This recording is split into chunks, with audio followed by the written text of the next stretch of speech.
சொல்லுங்க, உங்க பேர் என்னன்னா? ஆண்டவன். நீங்க என்ன வியாபாரம் செய்றீங்க? சாதாரண ரோட்ல வியாபாரம் சின்ன பிசினஸ் பண்றேன். உங்க பேர் இப்ப என்ன படிக்கிறாங்க? டாக்டர் படிக்கிறேன்.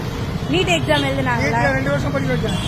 அதனாலதானே இப்ப டாக்டர் சீட் ஆமா, கிடைச்சது. நீட்ல தான் டாக்டர் வாங்க பார்க்க முடியும். நீட் எக்ஸாம் பத்தி என்ன நினைக்கிறீங்க நீங்க?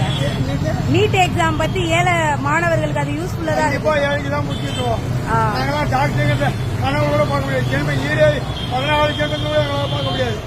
எங்களுக்கு அது அபூர்வ வரலாறு படிச்சது தான். நாங்கள் தான் என் ஃபேமிலிக்கு கணிதத்தை தூரம் தேடி போட்டுருவோம். உங்க பேரு இப்ப எத்தனாவது வருஷம் படிக்கிறாங்க? 3வது வருஷம் படிக்க ராமநாதபுரம் பண்றேன். எவ்வளவு வருஷம் எவ்வளவு பணம் கட்டுறீங்க? வருஷம் நாங்கள் ஒன்றும் சாப்பாடு பீஸ் தான், எவ்வளவு புக்கு தான் வாங்கி தரோம்.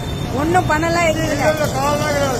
நீட் எக்ஸாம் இது எவ்வளவு யூஸ்ஃபுல்லா இருக்கு, நல்லா இருக்கு. மார்க் வாங்கினாரு எவ்வளோ யூஸ்ஃபுல்லா தான்.